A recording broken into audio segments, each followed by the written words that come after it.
الحمد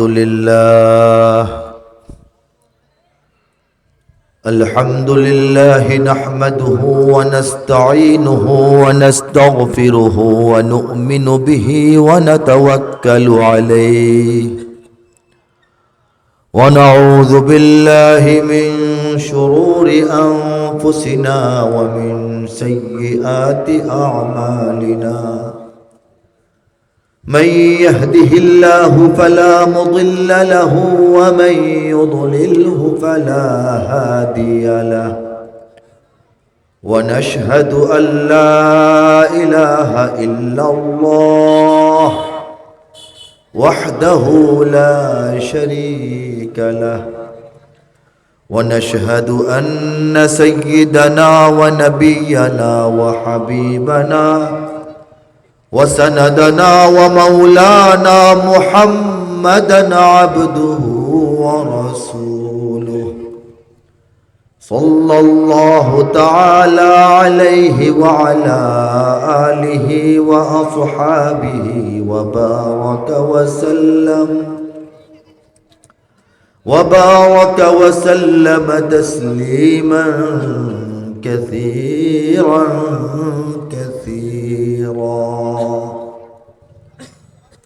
أما بعد فأعوذ بالله من الشيطان الرجيم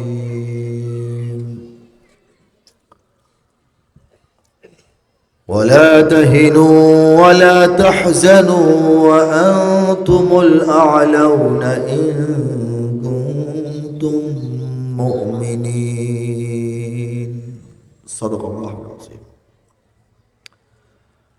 আলহামদুলিল্লাহ আলহামদুলিল্লাহ আলহামদুলিল্লাহ। হৃদয়ের গভীর থেকে আমরা সবাই মিলে একযোগে উচ্চারণ করি আলহামদুলিল্লাহ। মাশাআল্লাহ। আজকের এই মাহফিল গাইকুর ইসলামী ইন্তজাম কমিটির উদ্যোগে আয়োজিত ওয়াজ মাহফিল ও হালকায়ে জিকির 25তম। আগে 24 বার হয়েছে, এবার নিয়ে 25 বার। বলেন সুবহানাল্লাহ। রব্বুল আলামিন কিয়ামত পর্যন্ত এই মাহফিলের ফয়ুজ ও বারাকাহ এই জাতিকে পৌঁছানোর তৌফিক আমাদের এই ভাইদেরকে দান করুন। যারা চিন্তা ভাবনা পরিকল্পনা ইচ্ছা নিয়ত টাকা পয়সা সময় শ্রম মেধা দিয়ে এই মাহফিলকে কায়েম রেখেছেন, জারি রাখার চেষ্টা করছেন এবং এই সংগঠনের পক্ষ থেকে অনেক ধরনের সেবামূলক কার্যক্রম চালিয়ে যাওয়ার চেষ্টা করছেন, সমস্ত ভালো কাজ ও ভালো নিয়তের ভালো বদলা আল্লাহ পাক দুনিয়া ও আখিরাতে দান করুন। আমরা সবাই কেমন আছি? মাশাআল্লাহ। আজকের এই মাহফিলের পরম শ্রদ্ধাভাজন সভাপতি সাহেব, আমন্ত্রিত ওলামা হযরত, মেহমানবৃন্দ, বিশিষ্ট ব্যক্তিবর্গ এবং আমার সামনে উপস্থিত দিন দরদি, দেশ দরদি, আল্লাহ ও তার রাসূলের প্রেমিক যারা আছেন, দূর থেকে শুনছেন, পর্দার আড়াল থেকে শুনছেন, সবাইকে হৃদয়ের গভীর থেকে দ্বীনি মোবারকবাদ জ্ঞাপন করছি। আমরা যারা এখানে এসেছি, আমাদের সবার নাম কিন্তু এক না। নাম কি এক? বলেন তো সবাই। ঠিকানা, নাম ভিন্ন, ঠিকানা ভিন্ন, শিক্ষাগত যোগ্যতা ভিন্ন, চেহারা ভিন্ন, রং ভিন্ন, স্বাস্থ্য উচ্চতা ভিন্ন, রুচি ভিন্ন, মেজাজ ভিন্ন, যার যার সিদ্ধান্ত মনোভাব ভিন্ন। সকল ভিন্নতা সত্ত্বেও আমরা একটা মাহফিলে এসে আপন ভাইয়ের মতো বসে আছি একটা পরিচয়ে, সেটি হচ্ছে আমরা সবাই হচ্ছি উম্মতে মুহাম্মাদি। বলেন সুবহানাল্লাহ। রাসূলুল্লাহ সাল্লাল্লাহু আলাইহি ওয়াসাল্লামের উম্মাহ হিসেবে আমাদের যে একটা পরিচয় এবং গোটা বিশ্বের মুসলমানদের যে একটি ঐক্যের জায়গা, ঐক্যের শক্তি, ঐক্যের যুক্তি যে আমরা এক উম্মাহ, সেই উম্মাহ পরিচয়ে আমরা সবাই নানান রকমের পার্থক্য থাকা সত্ত্বেও একটা জায়গায় এসে বসেছি, ঠিক কিনা বলেন? আল্লাহ রসুল সাল্লাল্লাহু আলাইহি ওয়াসাল্লাম দুনিয়াতে এসেছিলেন এই সারা বিশ্বের শতধা বিভক্ত বিভিন্ন জাত পাত শ্রেণী পেশা জাতি রাষ্ট্র ভাষার মানুষকে এক পরিচয়ে একটা শামিয়ানার নিচে নিয়ে আসার জন্য বলেন সুবহানাল্লাহ। সেই নবীর উম্মত বলি আজকে আমরা এক শামিয়ানার নিচে, আল্লাহ পাক তৌফিক দান করেছেন বলি আলহামদুলিল্লাহ। দেখেন,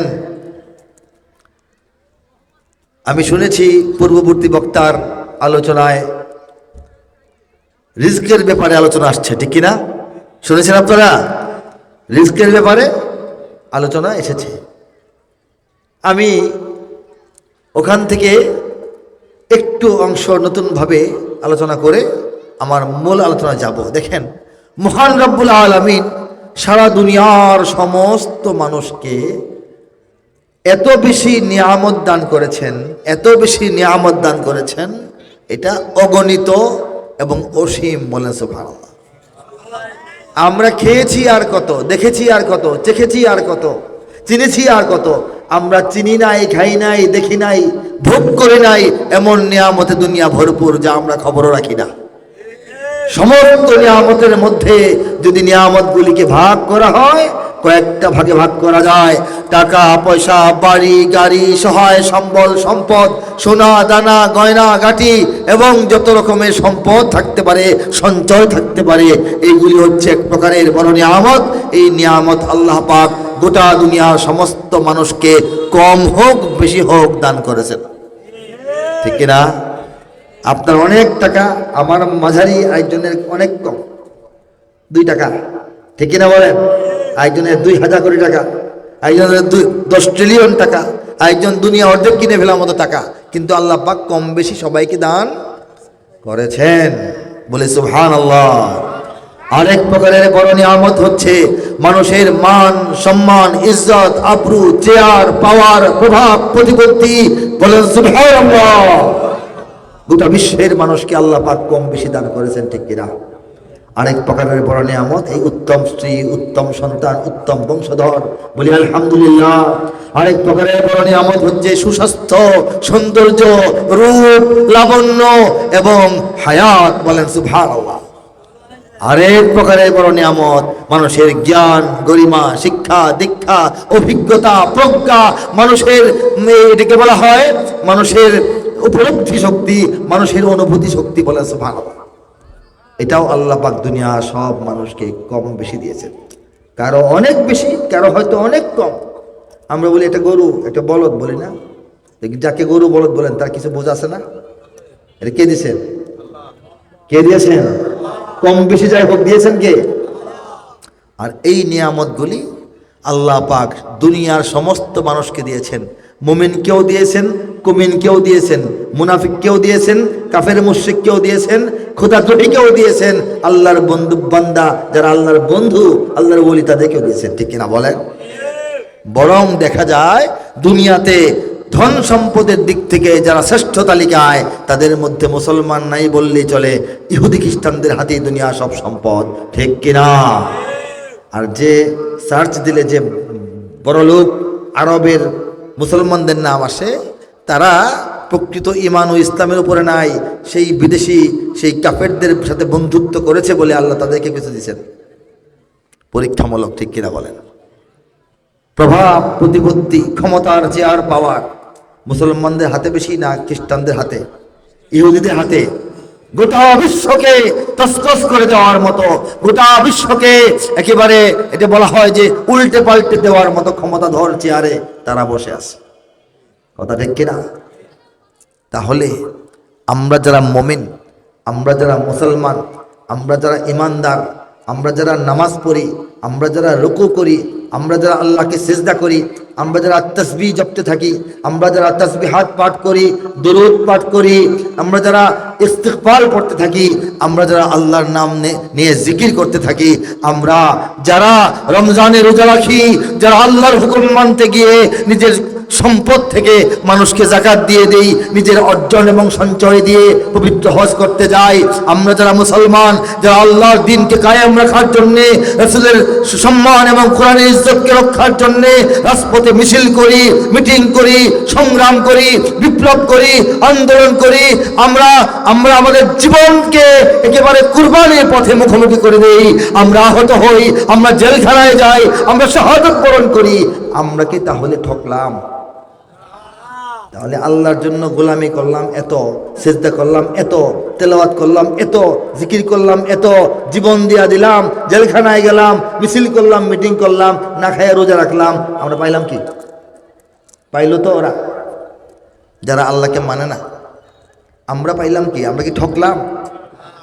আমরা ঠকি নাই। বলেন সুবহানাল্লাহ।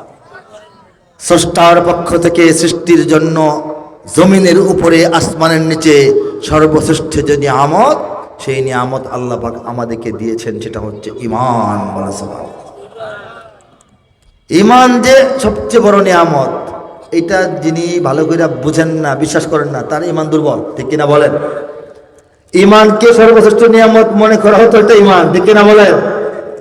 আজকে যদি ঈমান আল্লাহ পাক না দিতেন, দুনিয়া সব সামান আরো 1 কোটি গুণ দিতেন, লাভ কি হইতো বলেন তো?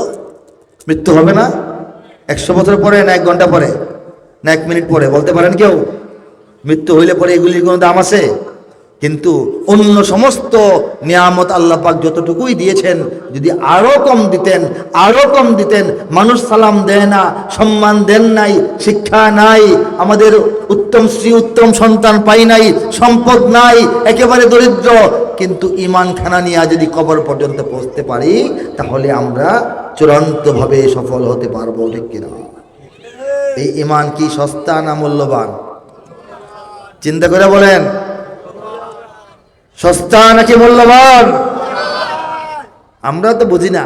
আমরা তো মায়ের গর্ভ থেকে ঈমান নামক জান্নাতের টিকিট হাতে নিয়ে নিয়ে দুনিয়ায় চলে আসছি। একেবারে মায়ের পেট থেকে ঈমানটা হাতে নিয়ে জান্নাতের টিকিট আল্লাহ হাতে দিয়া আমাদেরকে দুনিয়াতে পাঠিয়ে দিয়েছেন। ঠিক কিনা বলেন?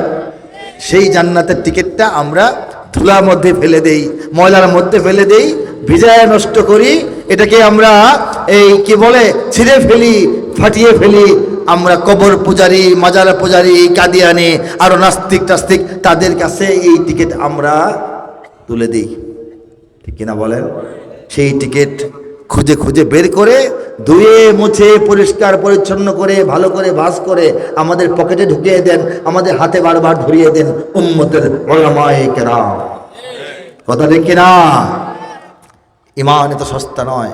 খেয়াল করে দেখুন, হযরত নূহ আলাইহিস সালাম 950 বছর আল্লাহর রাস্তায় মানুষকে দাওয়াত দিয়েছেন। সেই নবীর একটা পুত্র ঈমান থেকে বঞ্চিত ছিল। ঠিক কিনা বলেন?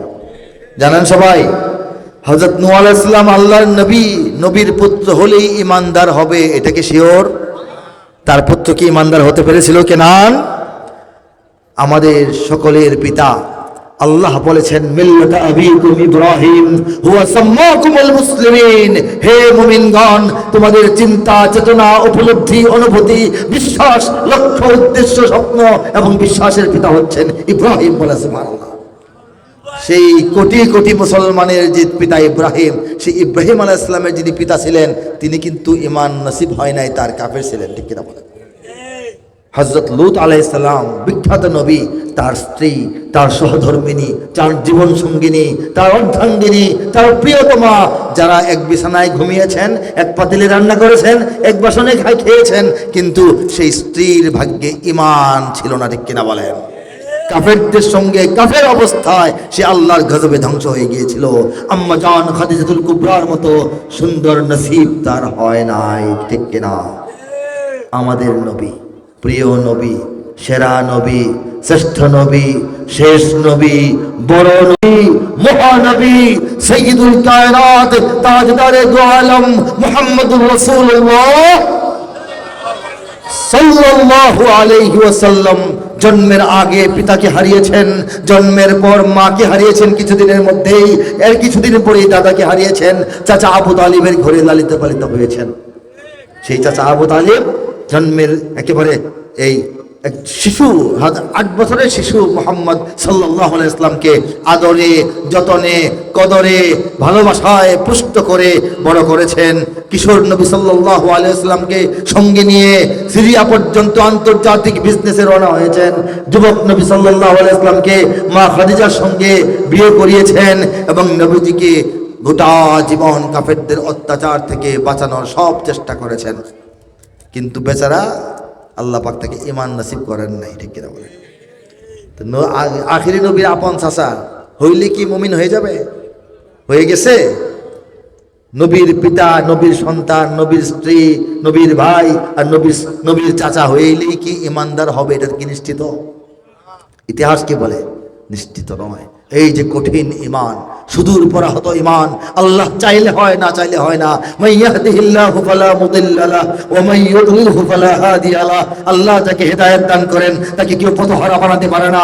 আল্লাহ যাকে পথ না দেখান তাকে সবাই পথের দিকে টানতে পারে কিন্তু আনতে পারে না, ঠিক কিনা? সেই ঈমান মহান রব্বুল আলামিন আমার আপনার মতো বাংলাদেশের 18 থেকে 20 কোটি মুসলমানকে বিনা চাওয়ায়, বিনা চেষ্টায়, বিনা খরচে, বিনা আন্দোলনে, বিনা এই ধর্মঘটে, বিনা মায়ের খাওয়ায়, বিনা হিজরতে এমনিতেই দান করে দিয়েছেন। বুক ভরে বলি আলহামদুলিল্লাহ। আশ্চর্যের বিষয়, নবীদের এত দোয়া সত্ত্বেও তাদের ঘরের মানুষ যে ঈমান সবাই পায় নাই, সেই ঈমান বাংলাদেশের আমি আপনি কেমনে পাইলাম? এই জন্য বলি সুবহানাল্লাহ। আর যেহেতু পেয়েছি, আল্লাহ আমাদেরকে শ্রেষ্ঠত্ব দান করেছেন উম্মতের মধ্যে, কাজেই আমরা গৌরব প্রকাশ করি, বলি আল্লাহু আকবার। আরো জোরে আল্লাহু আকবার, আল্লাহু আকবার। এদেশে আল্লাহু আকবরের সুরে সূর্য ওঠে, এদেশে আল্লাহু আকবরের সুরে সূর্য ডোবে, এদেশে আল্লাহু আকবরের সুরে সূর্য ওঠে, এদেশে আল্লাহু আকবরের সুরে সূর্য ডোবে। এদেশে প্রতিদিন সূর্য উদিত হয় ফজরের আজানের ধ্বনিতে, ঠিক কিনা বলেন? প্রতিদিন সূর্য অস্তমিত হয় মাগরিবের আজানের ধ্বনিতে, ঠিক কিনা বলেন?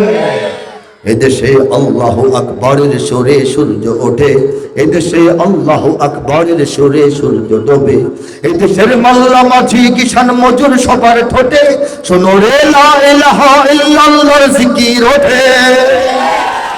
এদেশের মাল্লা মাঝি কিষান মজুর সবার ঠোঁটে শোনো রে লা ইলাহা ইল্লাল্লাহর জিকির ওঠে। ঈমানের তপ্ত আগুন জ্বলছে সবার বুকে বুকে, সে আগুন দেশ হতে দেশ দেশান্তরেও জ্বলতে হবে।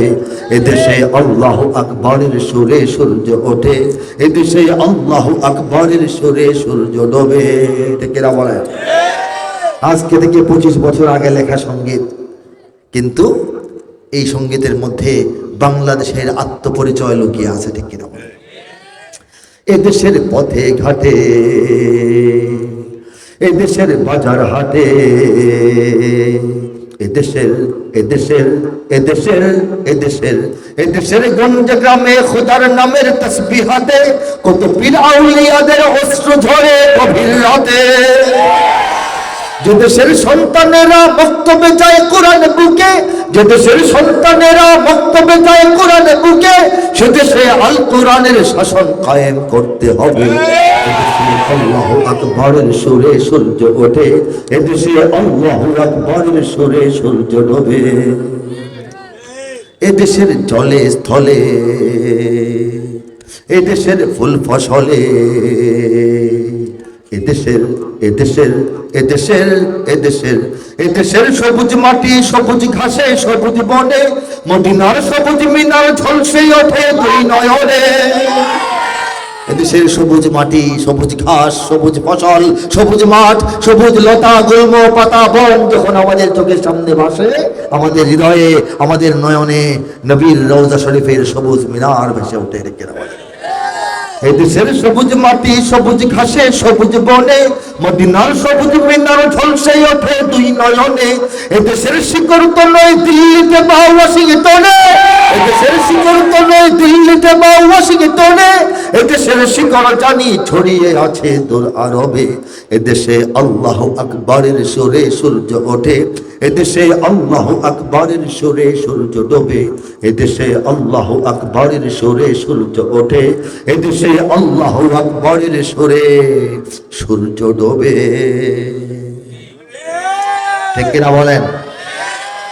আজ থেকে 25 বছর আগে এই শতাব্দীর শুরুতে যখন ফুল নিয়ে, পাখি নিয়ে, লতা নিয়ে, পাতা নিয়ে, প্রকৃতি নিয়ে, সৌন্দর্য নিয়ে, আকাশ নিয়ে, বাতাস নিয়ে, মুক্তিযুদ্ধ নিয়ে বাংলাদেশের গানগুলি হতো, তখন রব্বুল আলামিন তার এক নগণ্য বান্দা অধম কবির হাতে ইসলামের সঙ্গে বাংলাদেশের কি সম্পর্ক, ইসলামের সঙ্গে বাংলাদেশের কি আত্মীয়তা, ইসলামের সঙ্গে বাংলাদেশের কি অপরিহার্য বন্ধুত্ব এবং এই বাংলাদেশের উপর ইসলামের কি অধিকার, এইগুলি লিখে একটি সঙ্গীত তৈরি করার তৌফিক দিয়েছিলেন।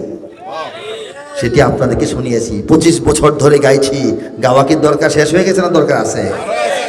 আমি গিয়েছিলাম 25 বছর আগে। আজকে না, কথাটা আমি চিন্তা করে দেখেন, এদেশের শিকড় তো নয় দিল্লিতে বা ওয়াশিংটনে। এখন তো দিল্লি ওয়াশিংটনে খেলা দেখতেছেন, তখন শুরু হয় নাই, কিন্তু আল্লাহ লেখাইছেন তখনই। এদেশের শিকড় কোথায় নয়, দিল্লিতেও নয়, ওয়াশিংটনেও নয়।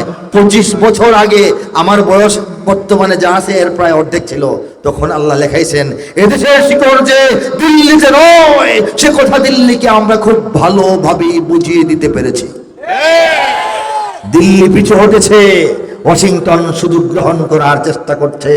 আমরা স্পষ্ট ভাষায় বলতে চাই, ক্ষমতায় যাওয়ার জন্যে, ক্ষমতায় যাওয়ার পর জোর করে টিকে থাকার জন্যে অনেকেই অনেক আধিপত্যবাদী সাম্রাজ্যবাদী শক্তির কাছে, রাষ্ট্রের কাছে বাংলাদেশের দলিল বিক্রি করে দেয়। কিন্তু আমরা বলতে চাই, আমরা যারা দিনকে ভালোবাসি, আল্লাহকে ভালোবাসি, রাসূলকে ভালোবাসি, কালেমাতুশ শাহাদার পতাকা বাংলাদেশের আকাশে চূড়ান্তভাবে উড়ানোর স্বপ্ন দেখি, যারা দেশকে ভালোবাসি, মাতৃভূমিকে ভালোবাসি, বর্ডার সীমান্তকে রক্ষার প্রত্যয় জানাই, আমরা বলতে চাই, দলিল যাদের হাতে পৌঁছাও না কেন, দখল আমরা ছাড়ব না। ঠিক কিনা বলেন? বাংলার ইতিহাসে যখনই শত্রু আসে পালাবার পথ খুঁজে পায় না। বাংলার ইতিহাসে যখনই শত্রু আসে পালাবার পথ খুঁজে পায় না। ইংরেজ বেনিয়ারা এখানে খেয়েছে, তারা পালিয়ে গিয়েছে, পাক হয় না। ইংরেজ বেনিয়ারা এখানে খেয়েছে, তারা পালিয়ে গিয়েছে, পাক হয় না। বুঝেনিক আমেরিকা, বুঝেনিক ইন্ডিয়া, বুঝেনিক রাশিয়া ও চায়না। বুঝেনিক আমেরিকা, বুঝেনিক ইন্ডিয়া, বুঝেনিক রাশিয়া ও চায়না। মুমিনের এই মাটি, ইমানের এই ঘাঁটি কিছুতেই কেড়ে নেওয়া যায় না। মুমিনের এই মাটি, ইমানের এই ঘাঁটি কিছুতেই কেড়ে নেওয়া যায় না, যায় না, না না। মুমিনের এই মাটি, ইমানের এই ঘাঁটি কিছুতেই কেড়ে নেওয়া যায় না। ঠিক কিনা বলেন? সাহাবায়ে কেরামের আগমনে এই দেশ 1000 বছর আগে ধন্য। ওলিদের মেহনতে গড়ে ওঠা জমিন কোটি কোটি মুমিনের জন্য, কোটি কোটি মুমিনের জন্য। এ মাটির ভাজে ভাজে শহীদের খুন আছে, আছে নাকি নাই? এ মাটির ভাজে ভাজে শহীদের খুন আছে, এ জমিন কখনো শুকায় না। এ মাটির ভাজে ভাজে শহীদের খুন আছে, এ জমিন কখনো শুকায় না। এ জমিন কখনো শুকায় না। মুমিনের এই মাটি, ইমানের এই ঘাঁটি কিছুতেই কেড়ে নেওয়া যায় না। এদেশে আউলিয়া কেরামের মাধ্যমে দ্বীনের প্রচার হয়েছে, কিন্তু দ্বীন, আল্লাহর দ্বীন এদেশে প্রবেশ করেছে সাহাবায়ে কেরামের হাত ধরে। বলেন সুবহানাল্লাহ। এখানে লক্ষ প্রাণ আকাশে দেয় আজান, জমিনে লুটায় কোটি কোটি শির। এখানে এই ভূখণ্ডে, এই মানচিত্রে, এই বাংলার জমিনে প্রতিদিন লক্ষ লক্ষ মসজিদ থেকে লক্ষ লক্ষ মুয়াজ্জিন 5 বার আল্লাহু আকবার আজান ধ্বনি আকাশে বাতাসে ছড়িয়ে দেয়। সেই আওয়াজ যখন ধ্বনিত প্রতিধ্বনিত হয়, তখন কোটি কোটি শির, কোটি কোটি মস্তক, কোটি কোটি কপাল আল্লাহকে উদ্দেশ্য করে বাংলার জমিনে সিজদায় লুটিয়ে পড়ে। ঠিক কিনা বলে?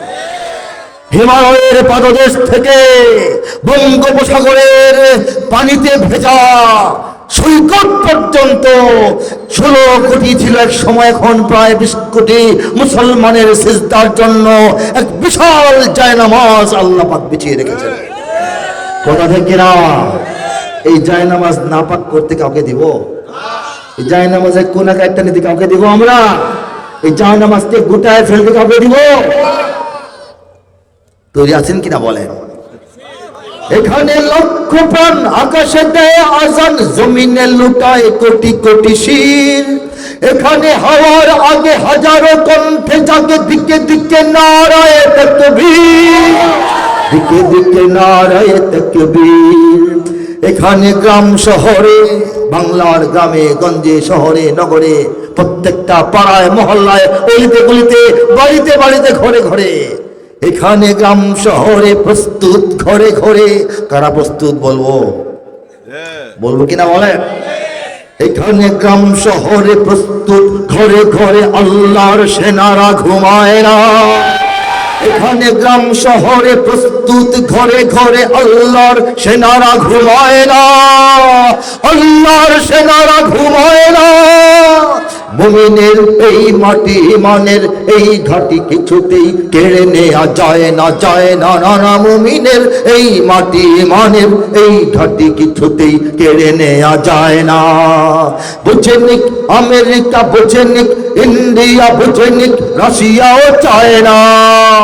মুমিনের এই মাটি, ইমানের এই ঘাটি কিছুতেই কেড়ে নেওয়া যায় না। লিল্লাহি লিল্লাহি তাকবীর, লিল্লাহি তাকবীর। মাশাআল্লাহ। মুমিনের এই মাটি, ইমানের এই ঘাটি কিছুতেই কেড়ে নেওয়া যাবে ইনশাআল্লাহ। কারণ সাহাবায়ে কেরামের হাত ধরে এদেশে ইসলাম এসেছে, বলেন সুবহানাল্লাহ।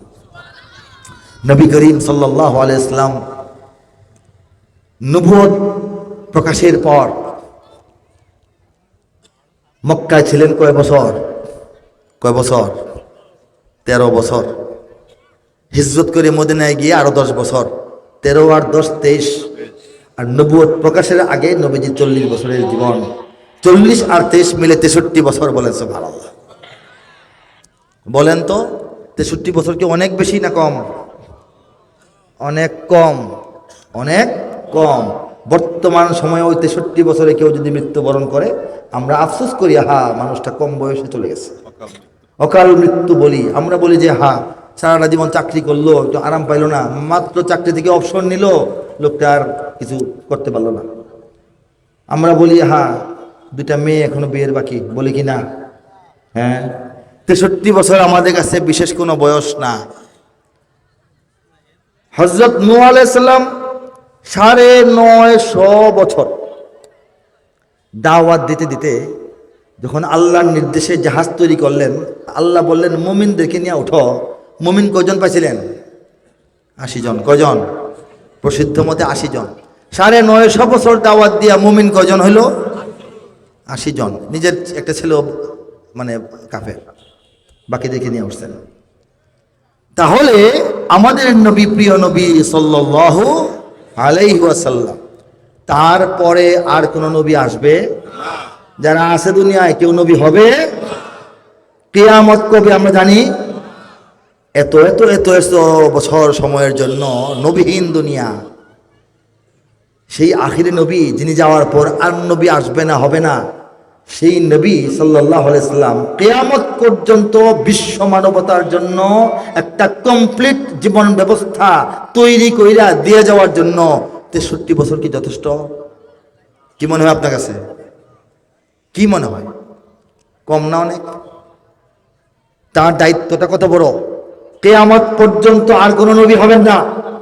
কিয়ামত পর্যন্ত একটা শরীয়তকে প্রতিষ্ঠা করে যাইতে হবে, যে শরীয়তটা দিয়া কিয়ামত পর্যন্ত কোটি কোটি কোটি কোটি কোটি কোটি আদম সন্তান চলবে। সেই দায়িত্ব পালনের জন্য নবীজিকে হায়াত দেওয়া হয়েছে মাত্র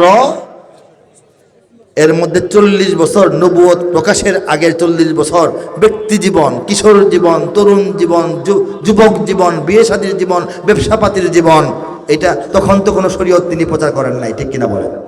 কিন্তু তার জীবনটাই আমাদের জন্য উসওয়াতুন হাসানা, এটা অন্য কথা। কিন্তু কোরআন যেহেতু নাজিল হয় নাই, হুকুম আহকাম যেহেতু আসে নাই, শরীয়তের প্রচার প্রসার শুরু হয় নাই, 40 বছরকে আলাদা রাখেন। থাকলো কত? 23-এর মধ্যে মক্কার 13, মক্কার 13-এর মধ্যে পাকা 3টা বছর, নবুয়তের 7ম, 8ম, 9ম, এই 3টা বছর একেবারে একঘরে অবস্থায় শিয়াবে আবু তালিব নামক জায়গায় জেলখানায় বন্দী ছিলেন নবীজি তার গোষ্ঠী জ্ঞাতি সহ। আবু তালিবও সেখানে ছিলেন, কোনো কাজ করতে পারেন নাই, দেখা সাক্ষাৎ, লেনদেন, বিয়ে শাদী, খবর টবর সব বন্ধ। বাদ দিন আরো 3 বছর, বাকি যে 10 বছর মক্কার, এই 10 বছর লুকিয়ে চুপিয়ে আস্তে ধীরে ফিসফিস করে অন্ধকারে অত্যাচার, নির্যাতন, গালিগালাজ, মারধর, এর ভিতর দিয়ে সাহাবায়ে কেরাম কেনে নবীজিকে পরাধীন অবস্থায় টিপ টিপ করে অল্প অল্প করে দিনের কাজ করতে হয়েছে। এটাকে কর্মজীবন বলা যায় না, কাজের স্বাধীনতাই নাই, ঠিক কিনা বলেন? গোপন, নীরব, নির্যাতিত অবস্থায়, নিষেধাজ্ঞার মধ্যে এই মক্কার 13 বছরকে আলাদা রাখেন। এটা নবীজির কর্মজীবন হিসেবে নবীজি স্বাধীনভাবে কাজ করতেই পারেন নাই। রইল কয় বছর? মদিনায় যাওয়ার পর স্বাধীনভাবে 10টা বছর, এই তো। এছাড়া তো নবীজি আর শরীয়ত প্রচারের কাজ করতে পারেন নাই ইচ্ছা মতো, ঠিক কিনা? সেই মদিনায় যাওয়ার পরে মাত্র 1 থেকে 1.5 বছর একটু শান্তি স্বস্তি ছিল, একটু মদিনার বাগানে বেড়ানো, একটু খেজুর খাওয়া, একটু দাওয়াত খাওয়া, একটু ওয়াজ নসিহত করা, একটু মানুষের সঙ্গে সামাজিকতা করা, এগুলি সুযোগ সময় আল্লাহর নবী পেয়েছেন মাত্র 1.5 বছর। 1.5 বছর পরেই প্রথমেই শুরু হয়ে গেল বদরের যুদ্ধ। টেনশন, পেরেশানি, দায়িত্ব, ঠিক কিনা বলেন? অস্তিত্বের লড়াই, বলেন সুবহানাল্লাহ। এই 1.5 বছর পরে শুরু হয়ে গেল বদর। বদর থেকে নিয়ে একেবারে নবীজির দুনিয়া থেকে বিদায় পর্যন্ত বাকি যে 8.5 বছর, 8.5 বছরের মধ্যে যুদ্ধ হয়েছে 85টা, বলেন সুবহানাল্লাহ। 8.5 বছরে যদি 85টা যুদ্ধ হয়, বছরে কয়টা হয়? গড়ে 10টা হয় না? প্রতি বছর 10টা হয় কিনা? এই 85টা যুদ্ধের মধ্যে 27টা যুদ্ধে নবী সাল্লাল্লাহু আলাইহি ওয়াসাল্লাম একেবারে সৈনিকের পোশাক পরে নিজে যুদ্ধের মধ্যে অবতীর্ণ হয়েছেন, যুদ্ধক্ষেত্রে গিয়েছেন সেনাপতি হিসাবে। বাকি যুদ্ধগুলোর প্ল্যান, পরিকল্পনা, টেনশন, আয়োজন সবকিছু নবীজি করতে হয়েছে। এই 85টা যুদ্ধ সামলানোর মধ্য দিয়ে 8.5 বছর গেছে। 8.5 বছরে যদি 85টা যুদ্ধ সামলাইতে হয়, ছোট বড় যুদ্ধ, সেই মানুষটার পক্ষে আর কিছু করার সময় কি পাওয়া যায়? চিন্তা করা যায়? কিন্তু নবী সাল্লাল্লাহু আলাইহি ওয়াসাল্লাম এই 85টা যুদ্ধের নেতৃত্ব দেওয়ার মধ্য দিয়েই এই পেরেশানি, হুলস্থুলে, টেনশন এবং দায়িত্বশীলতার ভিতর দিয়েই তিনি মদিনা রাষ্ট্রের সমস্ত মানুষকে একটা জাতীয় সংহতির আন্ডারে একত্রিত করেছেন, বলে সুবহানাল্লাহ। পৃথিবীর ইতিহাসে সর্বপ্রথম লিখিত সংবিধান উপহার দিয়েছেন, বলে সুবহানাল্লাহ। তিনি একটি আলাদা আইন বিচার ব্যবস্থা কায়েম করেছেন, আদালত প্রতিষ্ঠা করেছেন, আলাদা শাসন ব্যবস্থা প্রতিষ্ঠা করেছেন, আলাদা অর্থ বাণিজ্য ব্যবস্থা প্রতিষ্ঠা করেছেন, আলাদা সাহাবায়ে কেরামের মাধ্যমে একটা সেনাবাহিনী গড়ে তুলেছেন তিনি। এবং মাসআলা, মাসাইল, ফতোয়া, এগুলি সাহাবায়ে কেরামকে, নারীদেরকে, পুরুষদেরকে দিয়ে একটা ওলামা শ্রেণী গঠন করেছেন, কোরআন শিক্ষা দিয়েছেন, হাফেজে কোরআন তৈরি করেছেন এবং একটা কমপ্লিট শরীয়ত প্রতিষ্ঠার জন্য এর জ্ঞান, এর চর্চা সবকিছু আঞ্জাম দিয়েছেন। এবং গোটা বিশ্বের বড় বড় আধিপত্যবাদী শক্তি ছিল রোম, পারস্যের মতো, তাদের কাছে দ্বীনের দাওয়াতও পৌঁছিয়েছেন। আল্লাহু আকবার বলবেন না? নবীজির 10 বছর মুক্ত জীবন, এর মধ্যে চিন্তাযুক্ত 8.5 বছরের মধ্যে সব কাজ এমনভাবে করেছেন যে দুনিয়াতে এখন 200 কোটি নবীজির উম্মত, বলেন সুবহানাল্লাহ। আমরাও কিনা বলেন? আমরাও কিনা? সেই নবী সাল্লাল্লাহু আলাইহি ওয়াসাল্লাম নবুয়ত প্রাপ্তির পরে যখন জুলুম, নির্যাতন, অত্যাচার সাহাবাদের উপরে চালু হয়ে গেল, নবীজি নবুয়তের ৫ম বছর সাহাবীদেরকে অনুমতি দিয়েছিলেন, তোমাদের মধ্যে যাদের সামর্থ্য আছে মক্কা ছেড়ে ধীরে ধীরে লুকিয়ে লুকিয়ে রাতের অন্ধকারে আরব সাগর পাড়ি দিয়ে আফ্রিকার আবিসিনিয়া বর্তমান ইথিওপিয়ায় চলে যাও। প্রথমে ১২ জন চলে গেলেন, ৮ জন পুরুষ সাহাবী, ৪ জন নারী সাহাবী। দ্বিতীয় টিমের মধ্যে ৮৩ জন পুরুষ সাহাবী এবং ১৮ জন নারী সাহাবী, বাচ্চা কাচ্চা নিয়া, হ্যাঁ, এর মধ্যে ১০১ জন, এরকম তারা চলে গেলেন।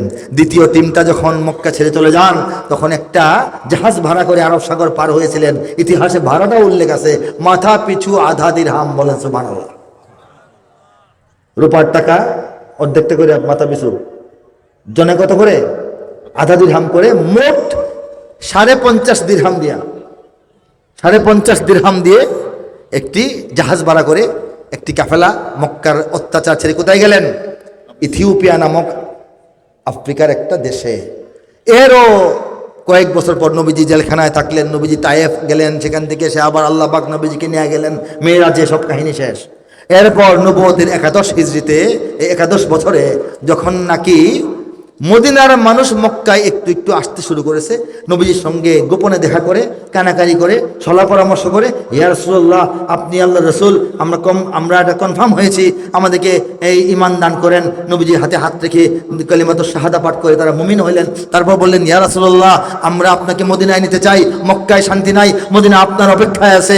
আমরা ইহুদি আলেমদের কাছ থেকে আগেই জানতে পেরেছি যে আল্লাহ শেষ নবী দুনিয়ায় আসবেন এবং এই জায়গায় নাকি মদিনায় নাকি হিজরত করে আসবেন। তারা আমাদের বলছে ঠিকই, কিন্তু আপনি যে আল্লাহ শেষ নবী এটা তারা মানতে চায় না। কিন্তু আমরা বুঝেছি আপনি আল্লাহ শেষ নবী, আপনাকে নিতে চাই মদিনায়, আহলান ওয়া সাহলান। নবীজি বললেন, দাঁড়াও বাবারা, এখনই না, আল্লাহ যখন বলবেন, অনুমতি দিবেন, ইঙ্গিত দিবেন, তখন আমি ঠিকই যাব। আপাতত কিছু আলেম দিয়ে দিচ্ছি, নেও কয়েকজন সাহাবী নিয়ে যাও, তারা তোমাদের মদিনায় ইসলাম প্রচারের কাজ করবে, একটা পরিবেশ তৈরি করবে, তারপর আল্লাহ আমাকে অনুমতি দিবেন যখন, আমিও যাব। এই আলাপ পরামর্শ, মদিনায় যান নাই, মদিনায় যাওয়ার জন্য আলাপ পরামর্শ যখন চলতেছে, ওই সময়টায় নবুয়তের ১১ বছর পরে আলাপ চলতেছে, ১৩ বছর পরে নবীজি গেছেন, ঠিক কিনা বলেন? মক্কা থেকে এই ১১তম বছরে যখন মদিনায় যাওয়ার আলাপ সালাপ চলতেছে, তখন এই নবুয়তের ৫ম বছরে যে সাহাবীরা গেছিলেন আরব থেকে বের হয়ে, কোথায় গেছিলেন? কোথায়? ৫ম থেকে ১১ বছর, ১১তম বছর কয় বছর হয়েছে? ৬ বছর। এই ৬ বছরে তারা সেখানে থেকে সুন্দরভাবে, হ্যাঁ, নাগরিকত্ব পেয়ে ব্যবসা বাণিজ্য করে সুখ সুবিধা করলেন। এবং তারা ভাবলেন যে আমরা তো সুখ সুবিধায় থাকার জন্য এখানে আসি নাই, যেহেতু আল্লাহর অনুমতিতে নবীজির নির্দেশে আসছি, একটা ব্যবস্থাও হয়েছে এই দেশে ভালোভাবে আসি, তাহলে আমরা সারা দুনিয়ায় দ্বীনের দাওয়াত নিয়ে ছড়িয়ে যাব, বলে সুবহানাল্লাহ। সেই সাহাবীগণ জাহাজ ভর্তি মালামাল, বুক ভর্তি ইমানের দাওয়াত নিয়ে দুনিয়ার দিকে দিকে ছড়িয়ে পড়লেন। এর মধ্যে নবী সাল্লাল্লাহু আলাইহি ইসলামের আম্মা মা আমিনার আপন চাচাতো ভাই হযরত আবু ওয়াক্কাস রাদিয়াল্লাহু তাআলা আনহু, বলেন সুবহানাল্লাহ। নবীজির আম্মার আপন চাচাতো ভাই বলেন, মানে নবীজির কি হন? মামা। সাদ ইবনে আবি ওয়াক্কাসের আব্বা, বলেন সুবহানাল্লাহ। তার নেতৃত্বে, তিনি কিন্তু সেই আবিসিনিয়ার কাফেলার মধ্যে ছিলেন, তার নেতৃত্বে ৪ থেকে ৮ জন সাহাবীর একটা দল মাল ভর্তি জাহাজ নিয়ে, ইমান ভর্তি অন্তর নিয়ে আরব সাগর, ভারত সাগর পাড়ি দিয়ে একেবারে চট্টগ্রাম বন্দর দিয়ে বাংলাদেশের জমিনে প্রবেশ করেছিলেন, বলেন সুবহানাল্লাহ। নবীজি তখন কোথায়? নবীজি তখন কোথায় বলেন? মক্কায়, জমিনের উপরে, আসমানের নিচে, দুনিয়াতে নবীজি আছেন।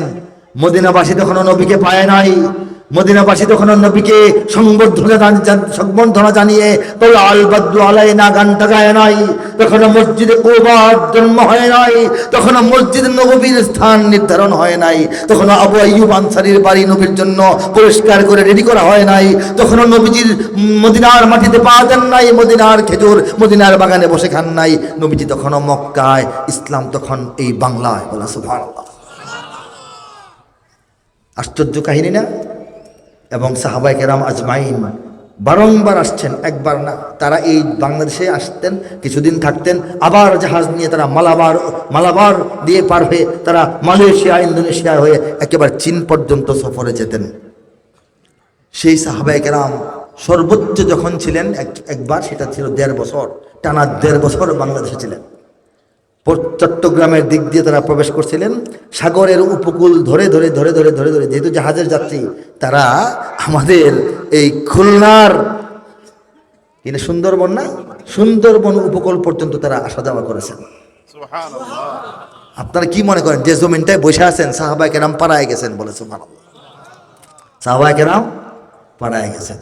বাংলাদেশে গভীরে কম কম ঢুকেছেন, অধিকাংশই দক্ষিণাঞ্চলের এই সাগর পার ধরে ধরে তারা অবস্থান করেছেন এবং দাওয়াতের কাজ করেছেন। বলেন সুবহানাল্লাহ। আপনারা জানেন না লালমনিরহাটে একটা মসজিদ পাওয়া গেছে, আর 30-40 বছর আগে পাওয়া গেছে। মৌলানা মহিউদ্দিন খান রহমতুল্লাহ আলাইহি, তিনি ছিলেন মাসিক মদিনা সম্পাদক, তার নেতৃত্বে এটা গবেষণা হয়েছিল, তিনি এটা সংবাদ প্রথম ফ্লাশ করেছিলেন। সেই মসজিদটার মধ্যে একটা মাটির নিচে পুরনো ইটের একটা বাড়ি ঘরের মতো মসজিদ একটা পাওয়া গেছে। অনেকে মনে করছে মন্দির হতে পারে, বৌদ্ধবিহার হতে পারে। তখন এই ইটগুলি সরাচ্ছে শ্রমিকদের মাথা থেকে একটা বড় একটা শিলালিপির মতো ঠাস করে পড়ছে। সে দেখতেছে এখানে আরবি লেখা, বুঝতেছে না, ফুল আঁকা আরবি লেখা। ফুল আঁকা দেখে ভাবছে এই মন্দিরে তো ফুল আঁকা থাকে, কিন্তু আরবি লেখা কি করে আসলো?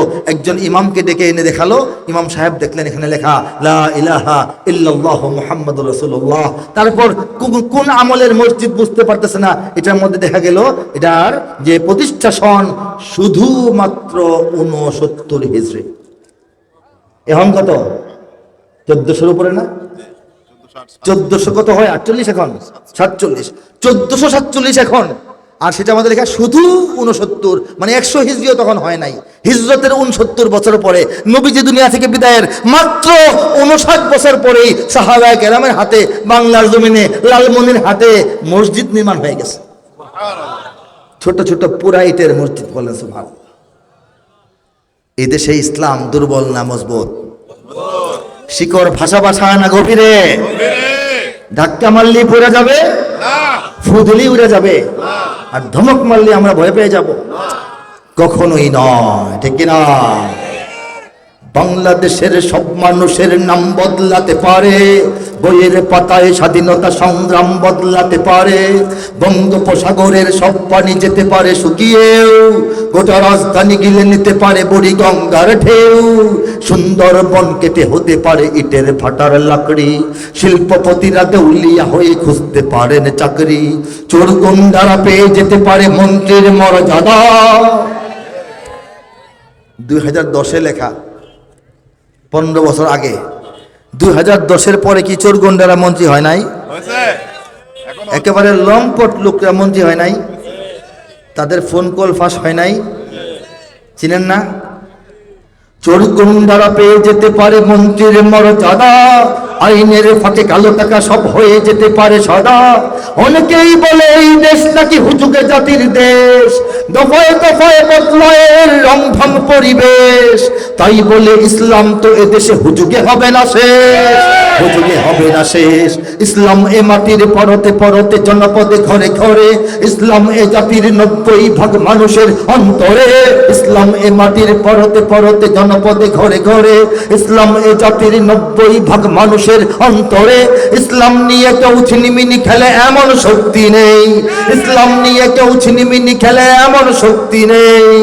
আর কিছু থাক না থাক এদেশে ইসলাম থাকবে, সবকিছু বদলে যাক এদেশে ইসলাম থাকবে।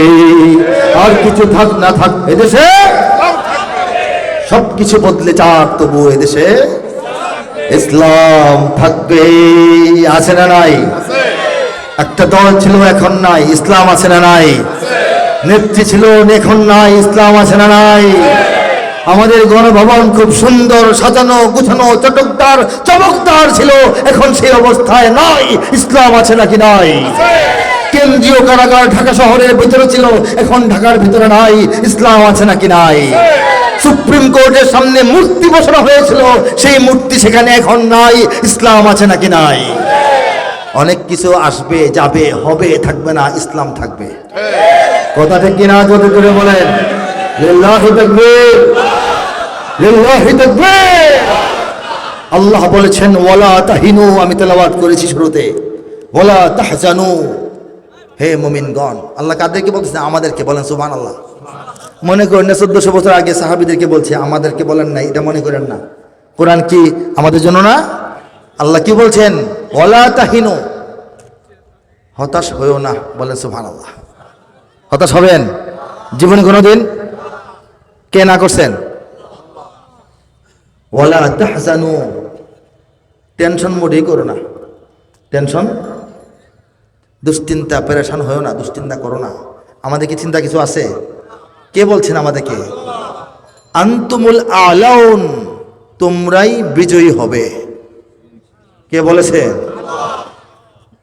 আল্লাহ নিজে বলছেন যে চিন্তা করো না, হতাশ হয়েও না, তোমরাই বিজয়ী হবে। ইন কুনতুম মুমিনিন, যদি তোমরা ভালো মুমিন হতে পারো বা হয়ে থাকো। বলেন সুবহানাল্লাহ। শুনেন, আমরা কেমন মুমিন আল্লাহ জানেন।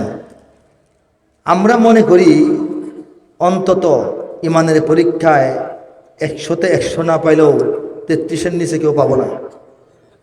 ঠিক কিনা বলেন? বিশ্বাস আছে কিনা বলেন?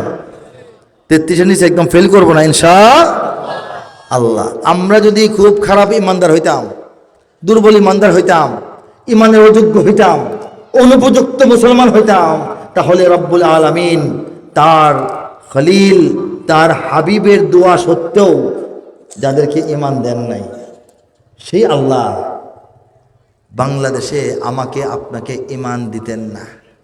ঠিক কিনা বলেন? আল্লাহ যদি আদর না করতেন, সোহাগ না করতেন, মোহব্বত না করতেন, আমাদের কল্যাণ না চাইতেন, ইমান দান করতেন না। রব্বুল আলামিন আমাদেরকে বেঈমানদের কাছে পরাজিত করার জন্য ইমান দেন নাই। রব্বুল আলামিন সেই ব্রাহ্মণ্যবাদী দিল্লির কাছে মসজিদের শহর ঢাকাকে মাথা নোয়ানোর জন্য ইমান দেন না। কথা ঠিক কিনা বলেন? কাজে আমাদের ভয় পাওয়ার কিছুই নাই। আল্লাহ পাক আমাদেরকে কামান দেন নাই, বিমান দেন নাই, সামান দেন নাই, সাবমেরিন দেন নাই, ডিনামাইট দেন নাই, অনেক কম। এটা অপ্রতুল, যুদ্ধের জন্য যথেষ্ট নয়। কয়েক ঘন্টা ভালো কোনো শক্তির সঙ্গে যুদ্ধ করলে আমাদের অস্ত্রপাতি বেশি আর হাতে থাকবে না, কিন্তু এটা নিয়ে চিন্তা করতে আল্লাহ পাক না করছেন। আল্লাহ বলছে না চিন্তা করো না, হতাশ হয় না। তাহলে আমরা কি চিন্তা করি? চেষ্টা করব নাই, কারণ যত কিছু আমাদের নাই, সেই নাইগুলিকে পূর্ণ করার জন্য আল্লাহ পাক অন্তরের মধ্যে ঈমান দিয়েছেন, জবানের মধ্যে নারে তাকবীর আল্লাহু আকবার দিয়েছেন। কথা ঠিক কিনা বলেন? এই স্লোগান এমন এক স্লোগান, বদর যুদ্ধে 1000 সশস্ত্র বাহিনী, মাথার মধ্যে লোহার টুপি, শরীরের মধ্যে লোহার জ্যাকেট, হাতের মধ্যে তলোয়ার, বলম, তীর, বর্ষা, যা লাগে, হাতি আছে, ঘোড়া আছে, উট আছে, ভেড়া আছে, এবং তাদের গানা বাদ্য, খানা খাদ্যের অভাব নাই। কুরাইশরা আসছে। অপোজিটে, অপর দিকে 1000-এর 3 ভাগের 1 ভাগেরও কম, মাত্র 313 জন মুসলমান। বলেন সুবহানাল্লাহ। যুদ্ধের প্রস্তুতি দূরের কথা, পেটে খাবারই নাই। যতটুকু খাবার খাইলে পেটটা ভরে, শরীরে শক্তি পাওয়া যায়, এই খাবারটুকুই, 1-2টা খেজুর খেয়ে, পানি খেয়ে তারা এসছেন ময়দানে। যুদ্ধের জন্য তলোয়ার দরকার না, 313 জনের কাছে তলোয়ার ছিল মাত্র 8টা। বলেন সুবহানাল্লাহ। বদর যুদ্ধ অনেকে জানেন, ভাঙ্গে চড়ে জানেন না কি ছিল না ছিল। 313 জনের কাছে তলোয়ার কয়টা? প্রধান হাতিয়ার কয়টা? বাকিদের হাতে কি? অনেকের হাত খালি, অনেকের হাতে খেজুরের ডাল, অনেকের হাতে যে বাড়ি ঘরের কিছু আছে না, ওই যে দাও, সেনা, কুদাল, কুড়াল, এগুলো আর কি। এগুলি যুদ্ধের জন্য যথেষ্ট না, উপযুক্ত না। এগুলি নিয়ে ঘোড়া লাগে কিনা? ঘোড়া যুদ্ধের ময়দানে 313 জন। বলেন সুবহানাল্লাহ। ঘোড়া মাত্র 2টা। আরো জোরে বলেন সুবহানাল্লাহ। ঘোড়া কয়টা? তারা কাতার বন্দী হয়ে দাঁড়িয়েছেন। ডর ভয় আছে? টেনশন ছিল? হতাশা ছিল? থাকলে কি দাঁড়াইতেন? 1000 সৈন্য সামনে, 2টা ঘোড়া, 8টা তলোয়ার নিয়ে কেউ দাঁড়াবে? তারা দাঁড়িয়েছেন। বলেন সুবহানাল্লাহ। নবী সাল্লাল্লাহু আলাইহি ওয়াসাল্লাম ময়দান থেকে একটু উঁচুতে, এটা মসজিদে আরিস এখন তৈরি করা হয়েছে। আরিস মানে একটা ছাউনি, একটা ছাউনির ভিতরে নবীজি সাল্লাল্লাহু আলাইহি ওয়াসাল্লাম পাতার ছাউনির মধ্যে তিনি আল্লাহর কাছে সিজদায় পড়ে আছেন। হযরত আলী একটু পেরেশান হইলেন, তিনি তো বয়স কম তখন, যে কাফেররা তো একদম আক্রমণ করে করে ভাব, তাদের নেতারা ময়দানে নেমে ঘোড়া দৌড়াইতেছে, আমাদের নেতা কোথায়, এত দেরি হচ্ছে কেন? ওনার মনে একটা কি পেরেশানি। আবু বকর সিদ্দিক রাদিয়াল্লাহু তাআলা আনহু ভাব গম্ভীর, খুব বুঝমান একজন নবীজির কাছাকাছি বয়সের একজন নবীজির দোস্ত, ঠিক কিনা বলেন, এবং খলিফা ছিলেন পরবর্তীতে। তিনি আস্তে ধীরে হেঁটে হেঁটে নবীজির কাছে গেলেন, সেই কক্ষে ঢুকলেন, ঢুকে নবীজির সিজদারত অবস্থায় নবীজির কাঁধের মধ্যে বাবরির চুলের মধ্যে একটু হাত রেখে বললেন, ইয়া রাসূলুল্লাহ, অনেকক্ষণ সিজদায় পড়ে আছেন, অনেক তো কান্নাকাটি করেছেন, আমার তো মনে হয় ব্যবস্থা হয়ে যাবে, আল্লাহ কবুল করে ফেলেছেন, এখন একটু যদি আসেন, ময়দানে সবাই অপেক্ষা করতেছে। নবীজি মাথা উঠাইলেন, বললেন হ্যাঁ, আল্লাহর সঙ্গে বোঝাপড়া হয়েছে, এই ইঙ্গিতটা মাথা নেড়ে দিলেন এবং বললেন চলো এখন ময়দানে যাই। বলেন সুবহানাল্লাহ। আস্তে আস্তে হেঁটে হেঁটে হেঁটে হেঁটে একটু নিচে এসে ময়দানে নামলেন, হাতে একটা ধনুক নিয়ে সাহাবীদের লাইন ঠিক করতে শুরু করলেন। এই সোজা হয়ে দাঁড়াও, সামনে পিছনে একটু পিছে যাও, এই একটু আগাও, পেটের মধ্যে গোতা দিয়া দিয়া ঠিক করতেছেন। কে? আমাদের নবী সাল্লাল্লাহু আলাইহি ওয়াসাল্লাম। একজন সাহাবীকে পেটের মধ্যে একটু খোঁচা দিয়েছেন, এক পিছনে যাও, একটু পিছে যাও। এই সাহাবী কি করলেন? কান্না শুরু করলেন। নবীজি বললেন, কান্না করতেছো কেন? তিনি বললেন, ইয়া রাসূলুল্লাহ, আপনি খোঁচা মারছেন, আমি ব্যথা পাইছি। নবীজি বললেন, খোঁচা তো ব্যথা পাওয়ার মতো মারি নাই, হালকা মারেছি, তুমি কান্না তো করার কথা না। তিনি বললেন যে না না, আমি অনেক ব্যথা পেয়েছি, এখন খুব কষ্ট হচ্ছে আমার, আমি এখন যুদ্ধ করতে পারবো কিনা, আহত হয়ে গেছি। নবীজি বললেন, এটা কেমন কথা? আমি দিলাম আসতে তোমাকে একটু হালকা, তুমি কি সমস্যা বুঝতেছি না, এখন তাড়াতাড়ি বলো কি করতে হবে বলো। তিনি বললেন, ইয়া রাসূলুল্লাহ, ঠিক আছে, আপনি তো ব্যস্ত, আপনার কাজ করবেন, আমার সঙ্গে ইনসাফ করে যান, আপনি ইনসাফের নবী।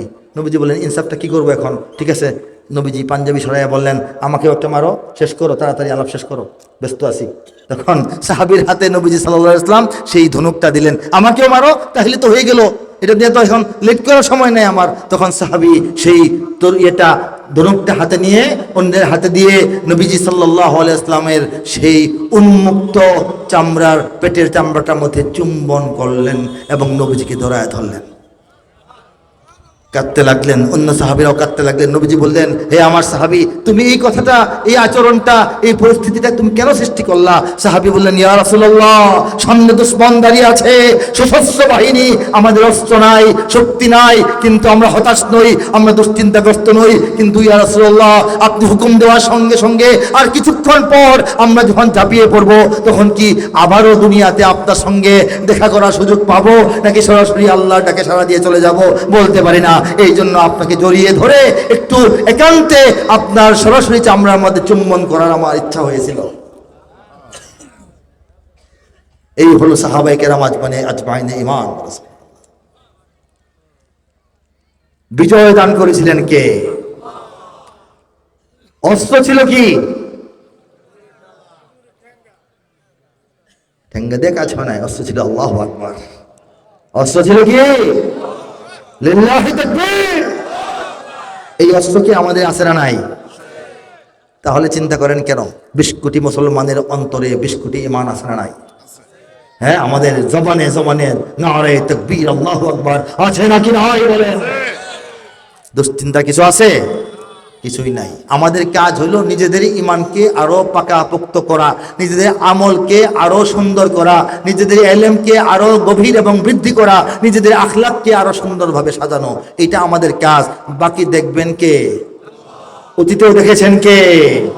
সাহাবায়ে কেরাম আজমাইনের কাহিনী তো 1000 বছরের পুরনো, মাত্র 1.5 বছরও, 2-3 বছর আগে দেখেন নাই? পৃথিবীর সর্বশ্রেষ্ঠ সুপার পাওয়ার আমেরিকার বিরুদ্ধে আফগানিস্তানের মুসলমানদের বিজয় দিয়েছেন কে? দিল্লির বিরুদ্ধে ঢাকার বিজয় দিয়েছেন কে?